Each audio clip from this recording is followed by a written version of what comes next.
आज की इस वीडियो में जो आईटीआई के लिए नई जगह निकली है उत्तर प्रदेश पावर कारपोरेशन की, सिर्फ आईटीआई इलेक्ट्रिशियन स्टूडेंट के लिए, यानी कि जिनका आईटीआई इलेक्ट्रिकल या तो इलेक्ट्रिशियन से जो पास आउट स्टूडेंट है उनके लिए बम्पर भर्ती है और उनको गोल्डन चांस भी हम कह सकते हैं।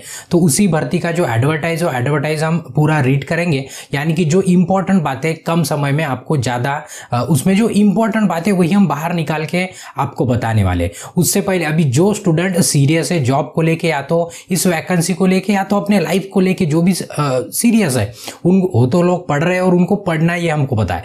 तो उनके लिए हमने क्या किया कि क्लासेस चल रहे हैं उनके लिए ये डीआरडीओ के साथ। अभी देखो टेक्निकल का सिलेबस क्या होता है, डीआरडीओ या तो कोई भी एग्जाम हो, जैसे अभी ये जो वैकेंसी निकली जिसके बारे में डिस्कस करने वाले हैं ये उत्तर प्रदेश की पावर कारपोरेशन की, तो उसका भी इलेक्ट्रिशियन का सिलेबस तो वही रहने वाला है। क्यों, तो सिलेबस में कोई बदलाव नहीं। आप इलेक्ट्रिशियन की कहीं की भी एग्जाम दे दो, ऑल इंडिया कहीं की, तो सिलेबस में कोई बदलाव नहीं होने वाला। सिलेबस जो है वही सिलेबस रहने वाला है। तो सिलेबस सेम होने के कारण हमने क्या कर दिया, वो उसका थंबनेल में अभी यूपीपीसीएल भी क्या कर दिया, ऐड कर दिया, यानी कि उत्तर प्रदेश का जो पावर कारपोरेशन का जगह निकला है उनके लिए, जिनको पढ़ना है उनके लिए वो क्लासेस चल रहे हैं ऑलरेडी, आपको अटेंड कर लेना है। ये इस तरह का थंबनेल है जिसमें डीआरडीओ और दोनों है, दोनों अभी बहुत से स्टूडेंट में दोनों, ये डीआरडीओ का भी फॉर्म भर दिए और ये यूपीपीसीएल का भी फॉर्म भर दिए मतलब अभी जब स्टार्ट होगा तब भर देंगे। तो दोनों के लिए क्या करना है, सरी का बिल्कुल पढ़ना है जो आपका इलेक्ट्रिशियन ट्रेड है उनका, ठीक है। तो अभी अपनी एडवर्टाइज की तरफ बढ़ते हैं।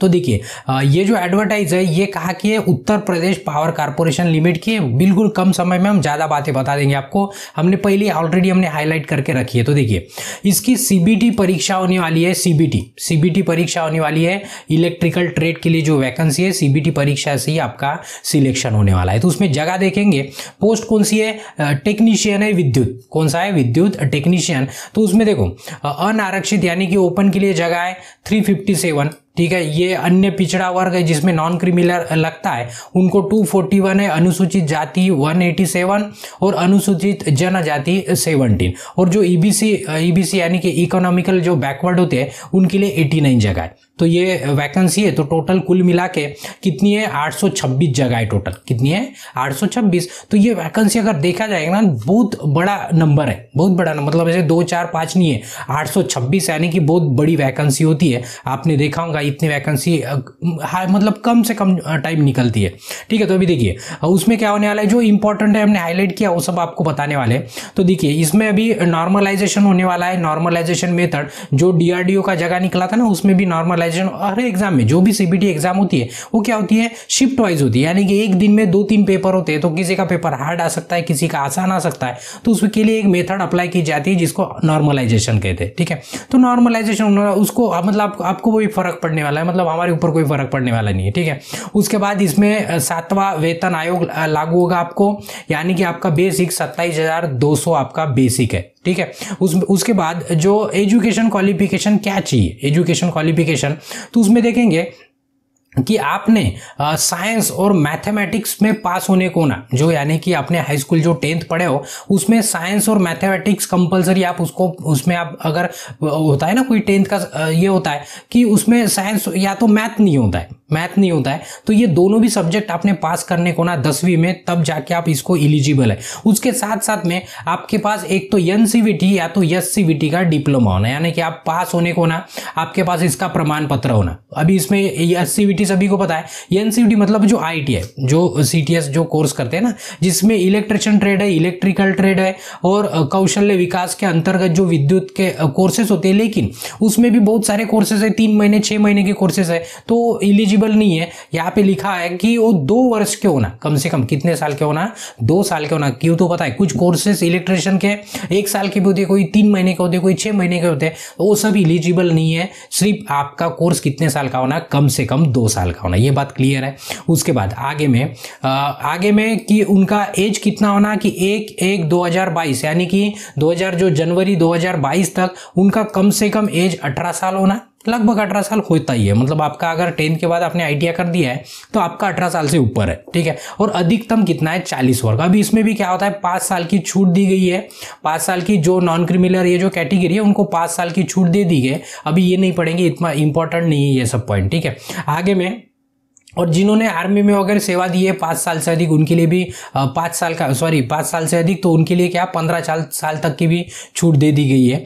तो आपको और जिनका अप्रेंटिसशिप हुआ है उनको अधिकतम और 2 साल की छूट दी गई है, यानी कि एज में, यानी कि एज आप देखते हो ना, यहाँ पे एज है ना 40 साल है, तो यहाँ पे किसी को छूट की जरूरत नहीं पड़ सकती है, ऐसे में लगता है 40 साल मतलब बहुत हो गया इतना, तो इतना क्यों, तो इतना कोई भी एलिजिबिलिटी मतलब कोई भी इतना बड़ा क्राइटेरिया नहीं होता है, आपने देखा होगा। तो आगे में देखते हैं, तो फीस जो फॉर्म भरने वाले जो नॉन रिफंडेबल, यानी कि एक बार भर दिए वो आपकी वैकेंसी लास्ट तक चलेगी, एग्जाम होगी नहीं होगी, वो तभी भी आपने पैसे भर दिए तो आपको पैसे वापस नहीं मिलने वाले हैं। तो अभी देखिए, जो अनुसूचित जाति और अनुसूचित जमाती है उनके लिए 826 रुपये, कितना है जो ऑनलाइन फी है ना, जो एप्लीकेशन करेंगे 826 है। और जो अन्य श्रेणी बची है उसमें अन्य श्रेणी यानी कि ओपन आ गया, ओबीसी आ गया, और शायद ये ईडब्ल्यूएस भी है, हाँ ये ईडब्ल्यूएस भी है, तो उनके लिए 1180 रुपये उनकी फीस है। कितनी है? 1180। ठीक है, तो ये ऑनलाइन ही करने वाले हैं, मतलब यहाँ पे पूरा लिखा है, डेबिट कार्ड क्रेडिट कार्ड से भी कर सकते हो, यहाँ पे पूरे माध्यम लिखे गए कि किस तरह से आप फीस भर सकते हो।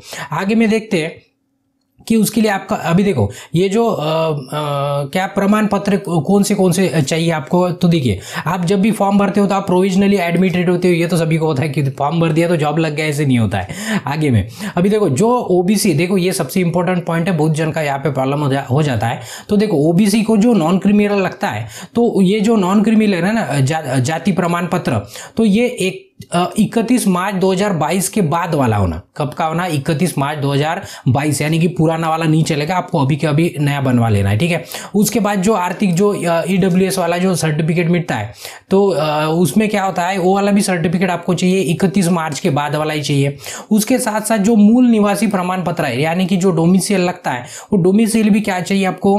2019 के बाद का चाहिए। कब का चाहिए? 2019 के बाद का चाहिए। तो ये बातों का आपको क्या कर लेना है, सबने ध्यान रखना है, क्यों, तो ये इंपॉर्टेंट चीज है। उसके बाद ये बाकी का पढ़ने की जरूरत नहीं है, जो हाईलाइट किया है वही इंपॉर्टेंट है, तो हमें इंपॉर्टेंट लगा इसलिए हमने हाईलाइट कर दिया उसे। देखो आगे में अभी जो सीबीटी होने वाला, यानी कि जो आपका सिलेक्शन होने वाला है, वो कैसे होने वाला है? सीबीटी परीक्षा होने वाले है, जिसमें प्रश्न 2 भाग में होने वाले हैं और 3 घंटे की एग्जाम होगी। कितने घंटे की? 3 घंटे की, और 2 पार्टीशन है उसमें। कितने? 2 पार्टीशन। अब देखिए यहाँ पे जो सिलेक्शन होने वाला है, मतलब इंपॉर्टेंट पॉइंट, और यहाँ पे आपका कंफ्यूजन हो सकता है। देखिए कैसे, तो प्रथम भाग जो है, जो पहला भाग है, उसमें आपका जो ट्रिपल सी होता है, जो कंप्यूटर का कोर्स होता है, वो कंप्यूटर कोर्स के आधारित क्वेश्चन रहेंगे। ट्रिपल सी लेवल के जो आपने कंप्यूटर कोर्स किया होगा उस लेवल के क्वेश्चन रहेंगे। वो भी कितने? 50 सवाल रहेंगे उसमें, और एक सवाल का 1 मार्क, यानी कि टोटल कितने हो गए? 50 मार्क हो गए। देखो पहला पार्ट एग्जाम का। और उसमें भी क्या होगा कि निगेटिव मार्किंग है 1/4, यानी कि 0.25 मार्क्स क्या होंगे आपके डिडक्ट होंगे, यानी कि माइनस हो जाएंगे। माइनस सिस्टम है इसमें, तो ध्यान से। और उसमें दूसरी बात कि इसमें कम से कम आपको 20 अंक प्राप्त करना है। कम से कम कितने अंक प्राप्त करना है?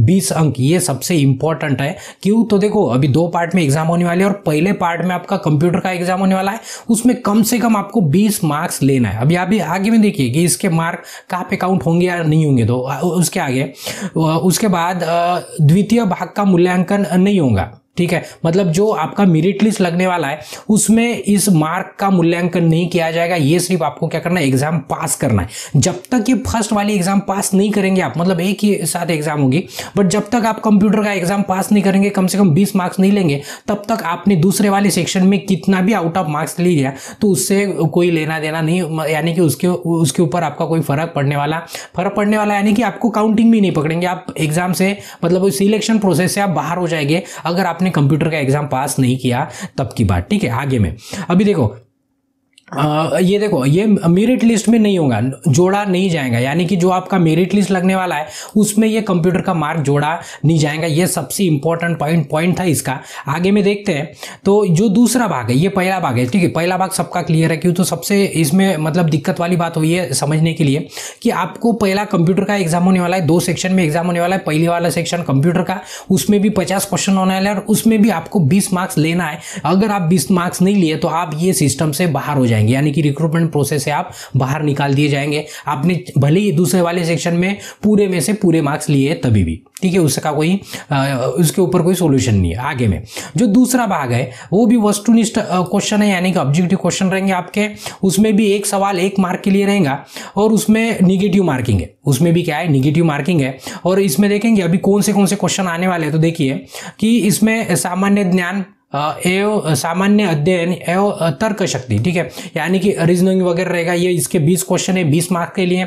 उसके बाद हिंदी रहेगा सामान्य, जो आप 10 तक पढ़े हो वही, तो उसके 15 क्वेश्चन रहेंगे 15 मार्क्स के लिए। उसके बाद इंग्लिश, जो आप 10 तक पढ़े वही इंग्लिश है, 15 क्वेश्चन और 15 मार्क्स के लिए। और पूरा खेल आपका बिगड़ने वाला है या तो बनने वाला है वो कहाँ से, ये जो चौथा पॉइंट है। क्यों, तो ये चौथे पॉइंट में लिखा है कि तकनीक विषय, यानी कि जो आपका इलेक्ट्रिकल या तो इलेक्ट्रिशियन है उनका 150 मार्क का क्वेश्चन आने वाला है। 150 क्वेश्चन, और कितने मार्क के लिए, 150, यानी कि कुल मिला के आपका पेपर हो गया 200 मार्क्स का। कितने मार्क्स का, 200 मार्क्स। और जो आपकी मेरिट लिस्ट बनने वाली है वो मेरिट लिस्ट आपकी ये 200 मार्क्स से ही बनने वाले, यानी कि आपका सिलेक्शन 200 मार्क्स से ही फाइनल है। कंप्यूटर के मार्क्स इसमें जोड़े नहीं जाने वाले, ठीक है। बार बार इसलिए रिपीट कर रहे हैं कि बाद में आप क्या करते हैं, आप में से कुछ स्टूडेंट कमेंट कर देते तो दिक्कत आ जाती है। इतना बताने के बाद भी अगर आप कमेंट करते हो तो फिर हमें सवाल आ जाता है कि मतलब हमें ऐसे लगता है कि हमने कुछ छोड़ दिया बताते बताते, तो इसलिए हम बार बार रिपीट करते हैं, ठीक है। आगे में देखेंगे तो इसमें देखिए अभी क्राइटेरिया 200 में से आपको क्या करना है, कम से कम 33.5% तो पासिंग लेना है। कोई भी कैटेगरी हो, पता है ना, किसी किसी का कट ऑफ एकदम कभी कभी कम जाता है, बट तभी भी अगर आपका मार्क्स 33.5 से कम है, यानी कि आप तो मतलब एलिजिबल नहीं रहेंगे आगे की प्रोसेस के लिए, ठीक है। तो आपको कम से कम 33% मतलब कितना होता है, लगभग 67 मार्क्स कम से कम आपको लेना है। कितना लेना है, कम से कम 67 मार्क्स लेना है, नहीं तो आप क्या होंगे, एग्जाम से, ये प्रोसेस से बाहर निकाल दिए जाएंगे, ठीक है। तो ये आपका क्या था, सिलेक्शन प्रोसीजर था। तो इसलिए आपको क्या करना है, जिनको पढ़ना है ना इलेक्ट्रिकल का, उनके लिए जो क्लासेस चल रहा है ना डीआरडीओ के, उसको आपको कंटिन्यू करना है। यानी कि आपका उसके लिए देखो क्लासेस करने के लिए आपको हम पूरा कोशिश कर रहे हैं कि हम बेसिक से बताएं, बट क्या होता है कि वो टाइम की कमी के कारण बहुत सारी दिक्कतें आती है, उसके कारण वो पूरा मतलब एकदम डिटेल में नहीं जा सकते। बट तभी भी आपका एज ए रिविजन करके या तो एज ए आपका बेसिक करके वो क्लासेस आपको कंटिन्यू करना है, यानी कि आपका बहुत सारा रिविजन, यानी बहुत सी बातें आपकी क्लियर हो जाएंगी। जो आपको डाउट है या तो जो भी प्रॉब्लम है, हम पूरा प्रॉब्लम आपको सॉल्व करने की कोशिश कर रहे हैं, ठीक है। उसमें पीडीएफ वगैरह, टेस्ट वगैरह आपको देख लेना है, वीडियो आपको समझ जाएगा। सिर्फ डीआरडीओ का फॉलो करना है, वही आपका क्या है, यूपीपीसीएल के लिए भी वही काम में आने वाला है। देखो आगे में अभी क्या है, जो एग्जाम होने वाली है, एग्जाम कहाँ पे होने वाली है, देखो लखनऊ, वाराणसी, मेरठ, आगरा एवं कानपुर शहरों में होने वाली है। तभी भी यहाँ पे कंडीशन में लिखा है कि इसमें बदलाव हो सकता है, अगर नंबर ऑफ स्टूडेंट बढ़ते हैं तो ये चेंज भी हो सकते हैं, यानी कि सेंटर बढ़ भी सकते हैं। तो इसका कोई टेंशन नहीं है, जब एग्जाम होंगी तब की बात देख लेते हैं, ठीक है। तो यहाँ पे अप्लाई ऑनलाइन पे क्लिक करना है, जो वेबसाइट है अपनी कौन सी, UPPCL वाली .org, उसमें एडवर्टाइज नंबर जब चालू होगा ना, अभी शुरू होने का है जब हमने ये वीडियो अपलोड किया है, ठीक है।